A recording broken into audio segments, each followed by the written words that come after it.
So on a related subject, since you've driven so many thousands of miles, and most of those, many of those miles have been out on the road, you've been going to a lot of superchargers and chargers.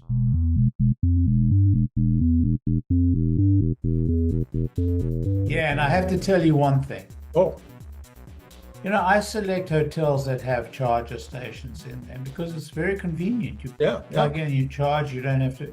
right.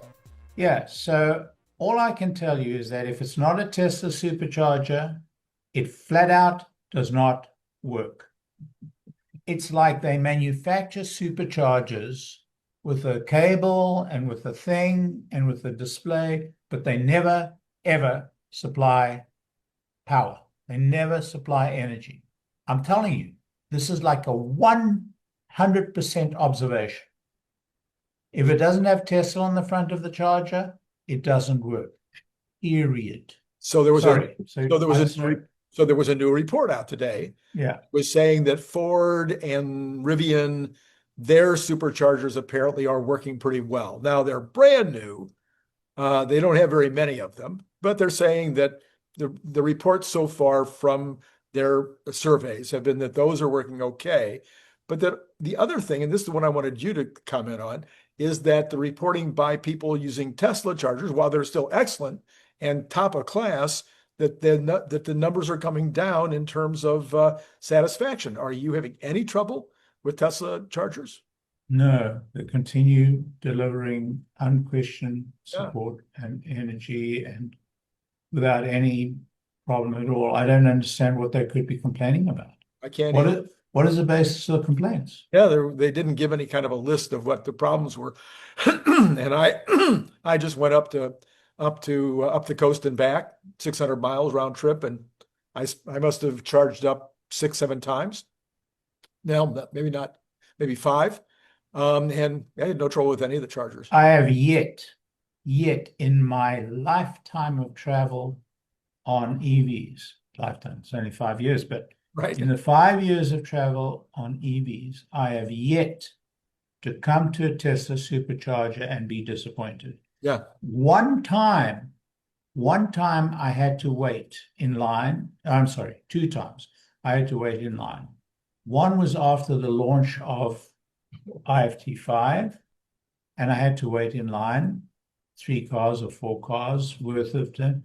And another was on a long weekend about 5 years ago, in the very early years. And it was a long weekend, and there was a big line, and we waited. And it was my wife and I, we were traveling. I think we were going actually to visit Boca Chica for the first time. Anyway, I don't remember where we were going, but so in 5 years, I've had to wait twice. Other than that, I have never had a problem. I think I once went to charge and found the charger I was using was out of service. No, that wasn't out of. No, I'm misthinking.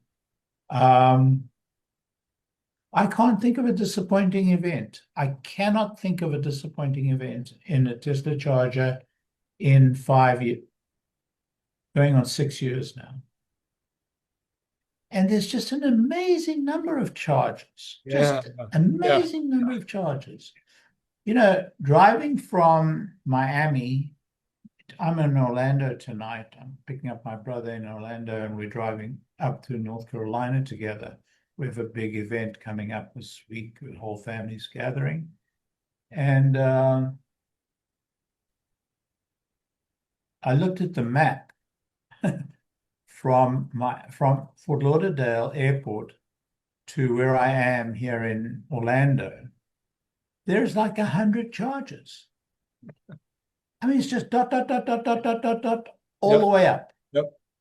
And there's a line on the coast, and there's a line on I-95, and there's a line on this this sort of Trans-Florida Freeway, whatever it's called.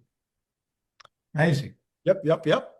Okay, so Cathie Wood just shelled out $13.37 million on August 12th, scooping up shares of Chinese robotaxi upstart Pony AI. Says for Wood, Pony AI might represent the cleanest pure play bet on autonomy.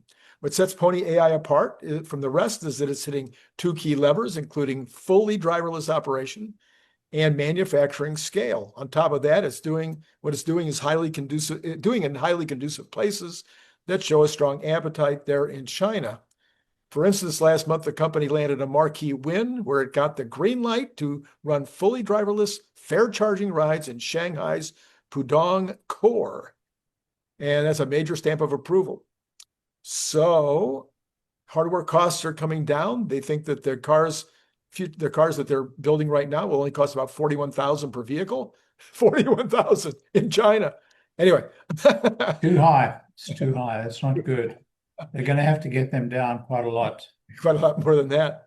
I don't know what Elon's plans are to manufacture the Cybercab in China, but I will tell you this.